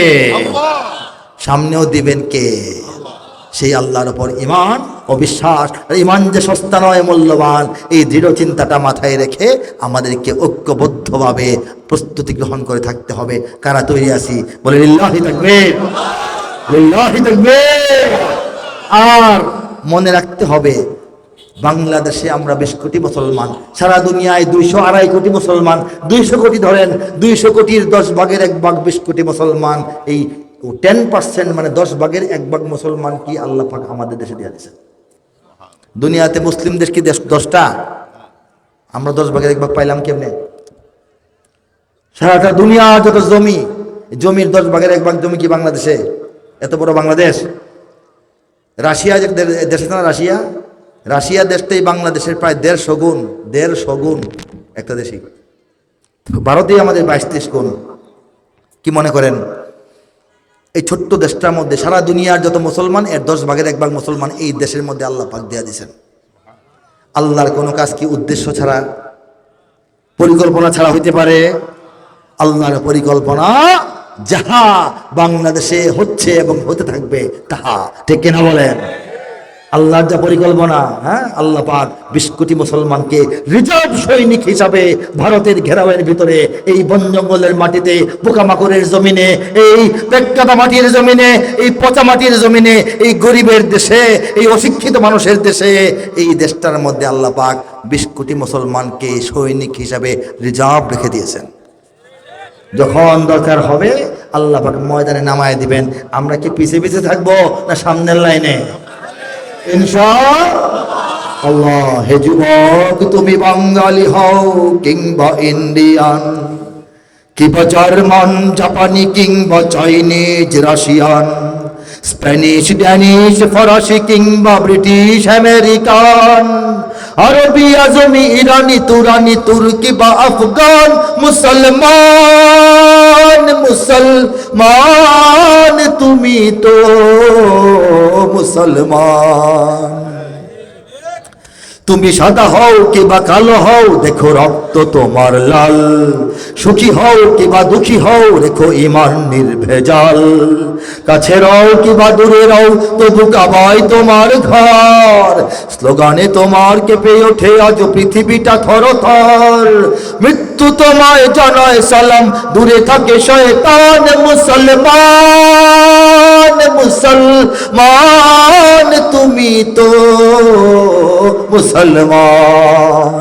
গোটা বিশ্বের মুসলমানদেরকে ঐক্যবদ্ধ হওয়ার যে আহ্বান আজকের নয়, এটাও 2003 সালে লেখা, 22 বছর আগে লেখা। একান্ত তরুণ বয়সে এই কবির কলমে আল্লাহ লিখিয়েছেন। 2011 সালে ইউরোপের মুসলমানদের সামনে, ইস্ট লন্ডনে, আমি কেমব্রিজে, আমি এই লন্ডনের আরো 8টা জায়গায় সঙ্গীত উপহার দিয়েছি বিশ্বের মুসলমানদেরকে। আমি গোটা বিশ্বের অনেক অঞ্চলে, মধ্যপ্রাচ্যে, মধ্য এশিয়ায়, ইউরোপ, আমেরিকায়, যখন যেখানে যেভাবে সম্ভব এই ঐক্যের আহ্বান ছড়িয়ে দেওয়ার চেষ্টা করেছি। আল্লাহ পাক কবুল করেন চেষ্টাটা, দোয়া করেন আল্লাহ পাক চেষ্টাটুকু কবুল করেন। এই শতাব্দীর শুরুতে 2000 সালে আমি গিয়েছিলাম, উত্তর হতে দক্ষিণ মেরু সীমান্ত খুলে দাও, খুলে দাও, সারা দুনিয়ার মুসলমানের বন্ধন ছিঁড়ে দাও। দুনিয়ার উত্তর থেকে দক্ষিণ মাথা পর্যন্ত সমস্ত বর্ডার কাঁটাতার সীমান্ত খুলে দাও। দুনিয়ার 200 কোটি মুসলমানকে এক খেলাফতের পতাকার নিচে আসতে দাও। তারপর তোমরা কোন কোন শক্তি একত্রিত হয়ে কবে কোথায় আসতে পারো, আমাদের সঙ্গে তোমাদের খেলা হবে, ঠিক কিনা বলেন? উত্তর হতে দক্ষিণ মেরু সীমান্ত খুলে দাও, খুলে দাও, সারা দুনিয়ার মুসলমানের বন্ধন ছিঁড়ে দাও। এই কথার পক্ষে আপনারা আছেন কিনা বলেন?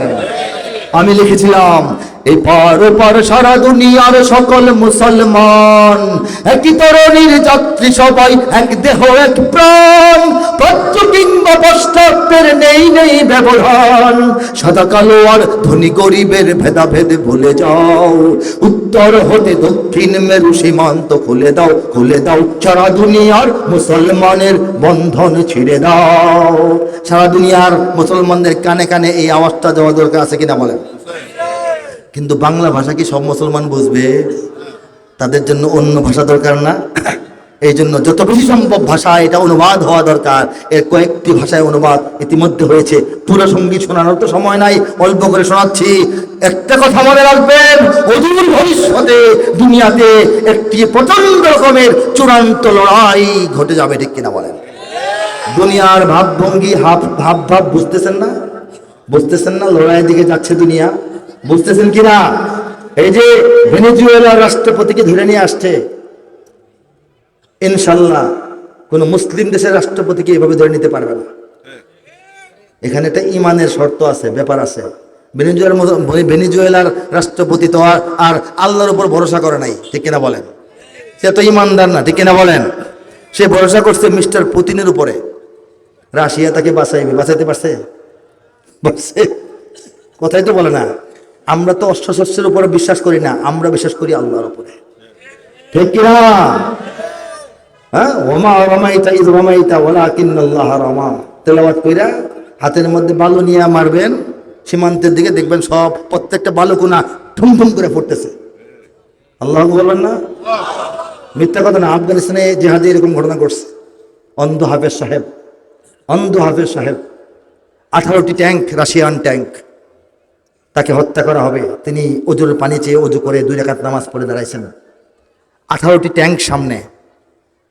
তাকে বলা হয়েছে তোমাদের উপরে নাকি আল্লাহ রহমত করেন, আমরা শুনি, একটু দেখাও তো কেমনে করেন। তিনি হাতে বালু নিছেন এবং তেলাওয়াত করে ফু দিয়া এই বালুটা নিক্ষেপ করছেন। সবগুলি ট্যাঙ্ক ধ্বংস হয়ে গেছে। যুদ্ধ বিমান থেকে বোমা নিক্ষেপ করা হয়েছে। অচেনা অজানা সাদা সাদা পাখির ঝাঁক এসে বিমানের এই বোমাগুলিকে পায়ে নিয়ে ডানায় নিয়ে সমুদ্রে নিয়ে ফেলে দিয়ে আসছে। আফগানিস্তানের কাহিনী। বাংলাদেশ কোন দোষ করছে? ইনশাল্লাহ ইমান মজবুত করে দেখেন আল্লাহ পাক কিভাবে সাহায্য করেন। আজকে ইরানের উপর হামলা, আমেরিকাকে দিয়ে ইরানকে হামলা করে, একদিকে ইরানকে ধ্বংস করা, আরেকদিকে এই যে একটা মানে বেআইনি কাজ, জাতিসংঘকে বাদ দিয়ে একটা কাজ, নিজের সিদ্ধান্তে একটা কাজ, এই কাজটা করার মাধ্যমে গোটা বিশ্বে আমেরিকার একটা পতন শুরু হয়ে যাবে। অর্থাৎ আমেরিকা দিয়ে ইরান ধ্বংস হোক, আর এই কাজটা করার কারণে আমেরিকার একটা পতন আস্তে আস্তে শুরু হোক। এই দুইটা পাখি এক ঢিলে মারতে চাচ্ছে ইসরায়েল। বুঝতে পারছেন? আমেরিকার রাজত্ব কমে আসবে, ইসরায়েল রাজত্ব করবে সারা দুনিয়ায়। ইহুদিদের রাজত্বের কারণে আমরা যখন একেবারে উপায় আর নাই, তখন সেই আখরি লড়াই শুরু হয়ে যাবে। কারা তৈরি আছেন? তৈরি কারা আছেন? সেই লড়াইয়ে একদিকে থাকবে ঈমান, একদিকে থাকবে কুফর, একদিকে থাকবে আমাদের সুন্নাহ, আর একদিকে থাকবে বিদআহ, একদিকে থাকবে আমাদের সমস্ত জালিমগণ, আর একদিকে থাকবে দুনিয়ার মজলুমগণ। সেই যে লড়াই, সেই লড়াইয়ে যুক্ত হওয়ার জন্য শুধু আমরা নই, গোটা বিশ্বের মুসলমানরা একই রণাঙ্গনের দিকে একই সঙ্গে আসতে থাকবে। আল্লাহ বাঁচায় রাখলে এই দৃশ্য আমাদের চোখের সামনে আসবে ইনশাআল্লাহ। তখন আমরা মার্চ পাস্ট করতে করতে বাংলাদেশ থেকে ইমানদাররা এগিয়ে যাব সেই লড়াইয়ের দিকে, বদলা নেওয়ার জন্য। ফিলিস্তিনের প্রত্যেকটা নারী শিশুর হত্যাযজ্ঞের বদলা নেওয়া দরকার কিনা বলেন? কাশ্মীরের প্রত্যেকটা কণা, প্রত্যেকটা ফোঁটা রক্তের বদলা নেওয়া দরকার কিনা বলেন? আমরা তো বুকে পাথর চাপা দিয়ে সহ্য করতেছি, চোখের সামনে জুলুম দুনিয়াব্যাপী। সেই জুলুমগুলির বদলা নিতে আমরা রাজি আছি কিনা বলেন? রেডি আছে কিনা বলেন? সেই চূড়ান্ত লড়াইয়ে সবকিছুর বদলা হবে ইনশাআল্লাহ। আমরা এখন মার্চ পাস্ট করে যাব, আর হয়তো বা গাইতে থাকবো, উত্তর হতে দক্ষিণ মেরু সীমান্ত খুলে দাও, সারা দুনিয়ার মুসলমানের বন্ধন ছিঁড়ে দাও।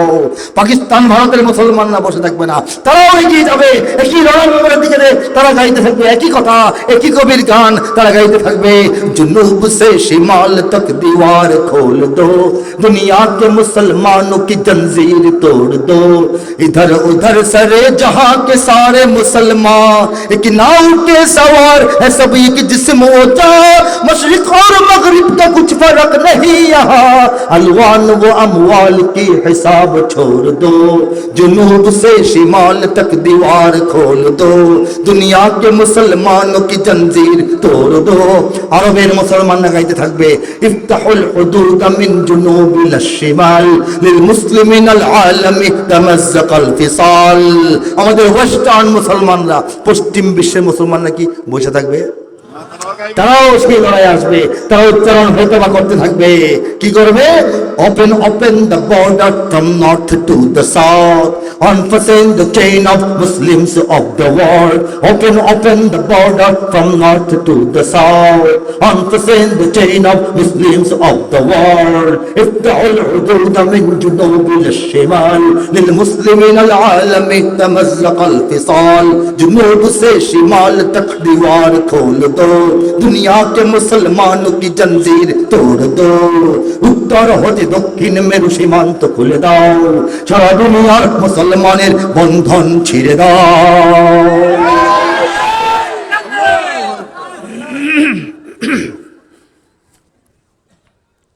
ঘটবে, এই দিন আসবে। আমরা তৈরি আছি কিনা? তো আমাদেরকে তৈরি করে তুলুন, বলেন আমিন। আলোচনার শেষ পর্যায়ে আমি পবিত্র কোরআনের কাব্যানুবাদ থেকে একটা পৃষ্ঠা আপনাদেরকে শোনাবো ইনশাআল্লাহ। কাব্যানুবাদ থেকে একটি পৃষ্ঠা শোনাবো ইনশাআল্লাহ। কাব্যানুবাদটা কি? পৃথিবীর অনেক দেশে অনেক ভাষায় কোরআনের তর্জমা করা হয়েছে, বলেন সুবহানাল্লাহ।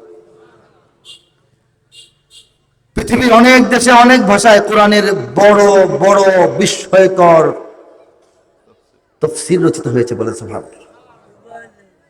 কিন্তু কোরআনের শুরু থেকে শেষ পর্যন্ত ৬,০০০-এর অধিক আয়াতের কবিতার মাধ্যমে যথাযথ গ্রহণযোগ্য অনুবাদের পূর্ণাঙ্গ কাজটি পৃথিবীর কোনো দেশে কোনো ভাষায় কামা হাক্কুহু যথাযোগ্যভাবে হয়েছে বলে কোনো প্রমাণিত তথ্য নাই। আল্লাহ রাব্বুল আলামিন এই কঠিন কাজটা পৃথিবীর ইতিহাসে সর্বপ্রথম বাংলাদেশে বাংলা ভাষায় তার এই নগণ্য বান্দা অধম কবির হাতে করিয়েছেন।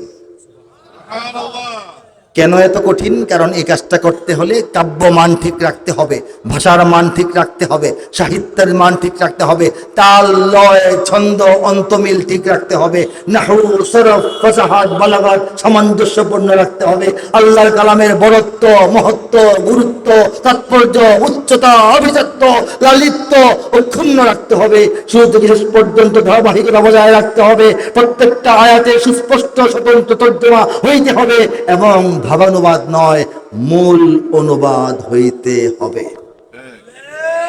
এই জন্য কঠিন, বান্দার জন্য, আল্লাহর জন্য কঠিন না। আল্লাহ চেয়েছেন করাবেন, কাকে দিয়ে করাবেন? আমাকে সিলেক্ট করেছেন, দয়া করে ভিক্ষা দিছেন, আমি এই কাজটা করতে পেরেছি, আল্লাহ করাইছেন বলে, তা না হলে পারতাম না। ঠিক কিনা বলেন? আউযু বিল্লাহি মিনাশ শাইতানির রাজীম। বিসমিল্লাহির রহমানির রহিম। বিতাড়িত শয়তান থেকে চাই আল্লাহর আশ্রয়, আল্লাহর নামে যিনি দয়াবান পরম করুণাময়।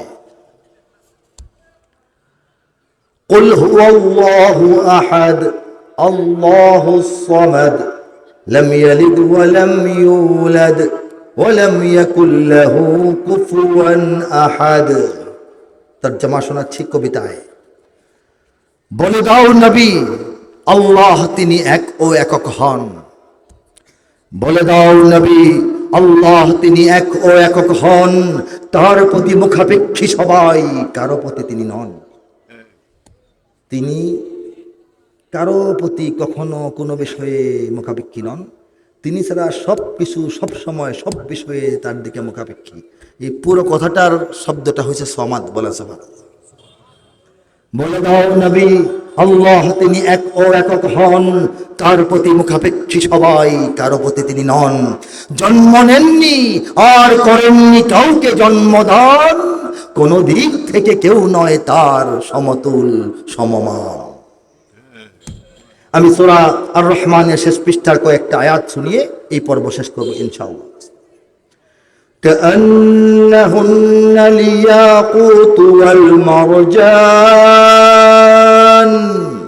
فبأي آلاء ربكما تكذبان هل جزاء الإحسان إلا الإحسان فبأي آلاء ربكما تكذبان। তেলাওয়াত দীর্ঘায়িত করব না, আমি তরজমায় চলে যাচ্ছি। পদ্মরাগ ও প্রবালের মতো ভরা দীপ্যমান। ইয়াকুত ওয়াল মারজানের অর্থ পদ্মরাগ, লালমণিহার, এবং প্রবাল সূর্যের কিরণে সমুদ্রের অল্প পানির নিচে ঝলমল ঝলমল করতে থাকা প্রবাল পাথরগুলো। বলেন সুবহানাল্লাহ। পদ্মরাগ ও প্রবালের মতো ভরা দীপ্যমান, তবে তোমাদের প্রতিপালকের মানিবে না কোন দান। ফাবি আইয়ি আলাই রাব্বিকুমা তুকাজ্জিবান। ফা জবর ফা, এটা তর্জমা হলো তবে, তবুও, তথাপি, তদুপরি, এত সত্ত্বেও, অতঃপর, অতএব তোমরা তোমাদের রবের কোন দান অনুদান নিয়ামতকে অস্বীকার করবে, মানবে না হে মানুষেরা। উত্তম কাজে উত্তম ছাড়া কিবা হবে প্রতিদান, তবে তোমাদের প্রতিপালকের মানিবে না কোন দান। এ দুটি ছাড়াও সেখানে রয়েছে আরো দুটি উদ্যান, তবে তোমাদের প্রতিপালকের মানিবে না কোন দান। উদ্যান দুটি কৃষ্ণাভ ঘন সবুজ দৃশ্যমান, তবে তোমাদের প্রতিপালকের মানিবে না কোন দান। দুটি উদ্যানে রবে চঞ্চলা ঝর্ণা প্রবহমান, তবে তোমাদের প্রতিপালকের মানিবে না কোন দান। তাতে ফলমূল খেজুর আনার থাকিবে বিদ্যমান, ফিহিমা ফাকিহাতুন ওয়া নাখলুন ওয়া রুম্মান, তবে তোমাদের প্রতিপালকের মানিবে না কোন দান। সুশীলা রূপসী রমণী কুলের সেখানে অবস্থান, তবে তোমাদের প্রতিপালকের মানিবে না কোন দান। আর সে হুরেরা স্বর্গ তাবুতে রবে অপেক্ষমান, তবে তোমাদের প্রতিপালকের মানিবে না কোন দান। তাহাদের কত সুমহান হে নবী তোমার রবের নামের শান। হে নবী ব্র্যাকেটে আয়াতের অংশ না, বলা হয়েছে নবীকে উদ্দেশ্য করে, কত সুমহান হে নবী তোমার রবের নামের শান। মহান অনুভব গৌরবময় তিনি মহামহিয়ান। এই তালে, এই মেলে, এই সৌন্দর্যে, এই লালিত্যে, এই ছন্দে, দুধের মতো, পানির মতো, মধুর মতো কোরআনের ছোট আয়াত, বড় আয়াত, লম্বা আয়াত, খাটো আয়াত, জটিল, কঠিন, সহজ, সরল, ইউসিকুমুল্লাহর মতো কঠিন আয়াত, আল্লাহু নূরুস সামাওয়াতি ওয়াল আরদির মতো গভীর তাত্ত্বিক দার্শনিক অর্থবোধক জটিল আয়াতের তর্জমাও আল্লাহ পাক করিয়ে পুরো কোরআনের ৬,০০০-এর অধিক আয়াতকে যেভাবে শোনালাম সেভাবে বাংলায় কবিতায় মিলিয়ে তর্জমার মাধ্যমে শেষ করে দিয়েছেন মাত্র ২৪০ দিনের মেহনতে। নিঃসন্দেহে দয়া এবং দান কার? আমার মেধা, আমার চিন্তা, আমার বুদ্ধি, আমার প্রতিভা, আমার যে ক্যাপাসিটি, এগুলির বিন্দু মাত্র এখানে অবদান নাই। আল্লাহ চেয়েছেন তাই করিয়েছেন, তাই হয়েছে। বলেন সুবহানাল্লাহ। প্রত্যেকটা পৃষ্ঠায় এর আয়াতে কারিমা এক পাশে, আরেক পাশে বাংলা তর্জমা নাম্বারিং করে করে করে করে সূরাতুল ফাতিহা থেকে সূরাতুন নাস, মিনাল জিন্নাতি ওয়ান নাস পর্যন্ত আল্লাহ পাক ধারাবাহিকতা বজায় রেখে শেষ করিয়েছেন। পড়বেন, অবাক হবেন, পড়বেন, আনন্দ পাবেন, পড়বেন, বিস্মিত হতে থাকবেন। এরকম একটা বিষয় আল্লাহর তাকবিনী ব্যবস্থাপনায় ঐশ্বরিকভাবে, আধ্যাত্মিকভাবে এটা হয়ে গেছে। আমি নিজেও বুঝি না কিভাবে হইল, এই জন্য কখনো বলি না এটা আমি করেছি। ঠিক কিনা বলেন? যারা সংগ্রহ করতে চান এক খণ্ডে পুরো কোরআন গাড়ি থেকে সংগ্রহ করে নেবেন। এটার বাজার মূল্য, গায়ের মূল্য ১২০০, মাহফিল থেকে গাড়িতে মূল্য ১,০০০। যাদের ইচ্ছা হয়, সামর্থ্য এবং প্রস্তুতি আছে, গ্রহণ করতে পারেন, সংগ্রহ করে রাখতে পারেন। আল্লাহ পাক আমাদেরকে তৌফিক দান করেন। এই মাহফিলটার জন্য একটু কালেকশন করার জন্য আমাকে অনুরোধ করা হয়েছে। আমি তো এই বিষয়ে পারদর্শী মোটেও না, অভ্যস্ত মোটেও না। কাজ তো কঠিন না, মাহফিল করতে খরচ হয়, অনেক বেশি খরচ হয়, এবং মাহফিল প্রতি বছর করতে গেলে যদি খরচের ভয় ঢুকে যায়, ওনারা আগাবেন কিভাবে? তারা শ্রম দিয়ে, মেধা দিয়ে, চিন্তা দিয়ে লেগে আছেন। খরচটা যদি একটু সংগ্রহ করার জন্য আপনারাও অংশীদার হন তাহলে ভালো হয়। যদি পারেন তাহলে আপনারা মুক্ত হস্তে মাহফিলের জন্য কিছু এখানে অবদান রেখে যান, একটু অংশগ্রহণমূলক দান করে যান। এটা আমার আহ্বান। এখন আপনারা যদি চান দিতে পারেন। আপনারা কিভাবে সংগ্রহ করবেন? এটা কিভাবে? ব্যাগ নিয়ে নামবেন না রুমাল নিয়ে, না কিভাবে? কোনো ব্যবস্থাপনা আছে কি না? আচ্ছা আচ্ছা, একটু আমি আবার যুদ্ধ হবে সঙ্গীতের 2টা লাইন দিয়ে শেষ করব।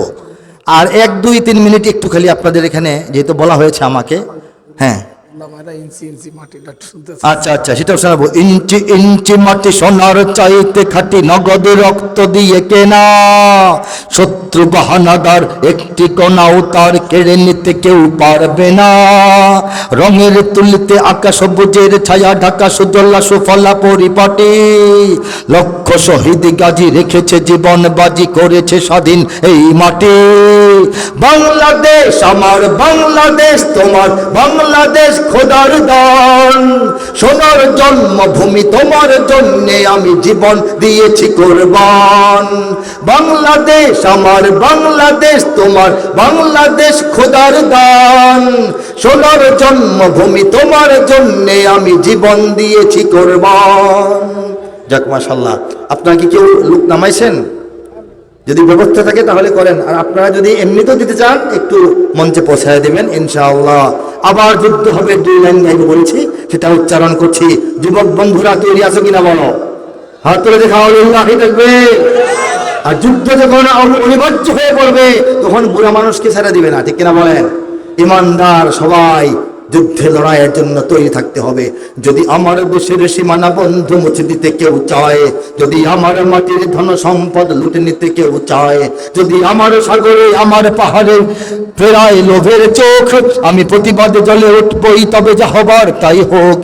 এই শান্ত সবুজ পতাকায় যদি পড়ে শকুনের থাবা, এই সুপ্ত বারুদ জাতি নিয়ে ফের খেলে যদি কেউ দাবা, কোটি মানুষের প্রাণের কুটিরে আগ্রাসনের হাত যদি কেউ বাড়ায়, তবে হাতটা তুলে আবার যুদ্ধ হবে, আবার যুদ্ধ হবে, আবার যুদ্ধ হবে, আবার যুদ্ধ হবে ইনশাআল্লাহ।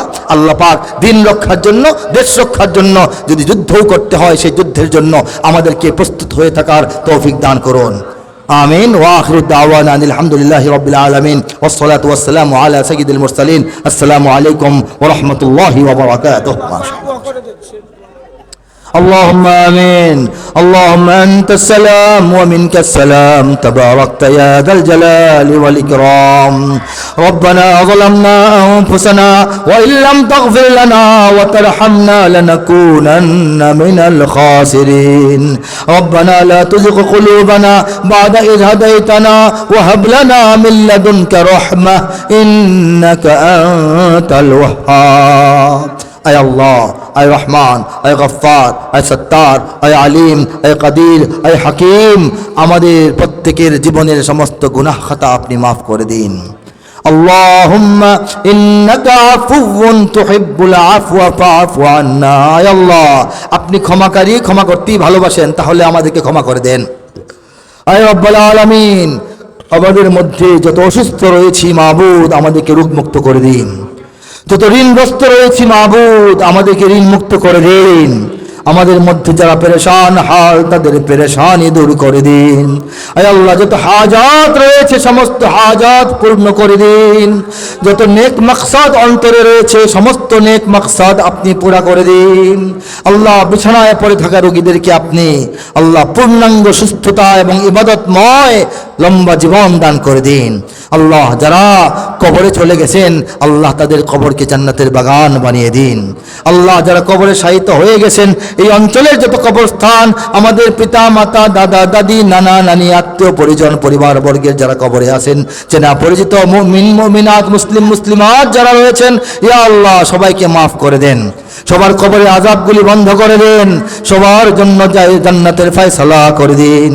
আয় আল্লাহ, ঘরে বাইরে রাষ্ট্রে সমাজে শান্তি শৃঙ্খলা আপনি নাজিল করে দিন। নিরাপত্তার চাদরে আপনি আমাদেরকে ঢেকে রাখুন। আয় আল্লাহ, সারা দুনিয়ার মুসলমানদেরকে ঐক্যবদ্ধ করে দিন। মাবুদ, মজলুমদেরকে মুক্তি এবং বিজয় দান করুন। জালিমদেরকে আপনি হিদায়াত দান করুন, অন্যথায় তাদেরকে আপনি ধ্বংস করে দিন। আল্লাহুম্মা ইন্না নাজআলুকা ফি নুহুরিহিম ওয়া নাউযু বিকা মিন শুরুরিহিম। আয় আল্লাহ, যারা প্রবাসে রয়েছেন তাদের অল্প সময়ের কামাই রুজির মধ্যে অধিক বরকত দিয়ে পরিবারের কাছে ফিরে আসার তৌফিক দান করুন। আল্লাহ, তাদেরকে আপনি নিরাপত্তা দান করুন, হেফাজতে রাখুন, তাদের ঈমান আমলকে আপনি হেফাজত করুন। আয় আল্লাহ, আমাদের মধ্যে যারা মায়েরা আছেন, বোনেরা আছেন, কন্যারা আছেন, তাদেরকে রহমত, বরকত, মাগফিরাত, আয় আল্লাহ হেফাজত, ইবাদত এবং আল্লাহ আপনি তাদেরকে এই আপনার হেফাজতের চাদর দিয়ে মুড়িয়ে রাখুন। আয় রব্বুল আলামিন, আমাদের জীবন কার কতদিন আছে জানি না। আল্লাহ যার যেখানে যেভাবে জীবন কাটে ইসলামের উপর আরো কায়েম ও দায়েম হওয়ার তৌফিক দান করুন। আল্লাহ মৃত্যু যার যখন যেখানে হয় অপমৃত্যু থেকে আমাদেরকে পানাহ দিন, শহীদের মৃত্যু আমাদেরকে দান করে দিন। যার যেখানে যখন মৃত্যু হয় মাবুদ আপনার প্রিয় পছন্দের ঈমানখানা, ধোয়া মোছা সাজানো গোছানো সুগন্ধিময় ঈমানখানা নিয়ে আপনার কাছে হাজির হওয়ার তৌফিক দান করুন। সুবহান রাব্বিকা রাব্বিল ইজ্জাতি আম্মা ইয়াসিফুন ওয়া সালামুন আলাল মুরসালিন ওয়ালহামদুলিল্লাহি রাব্বিল আলামিন। আসসালামু আলাইকুম।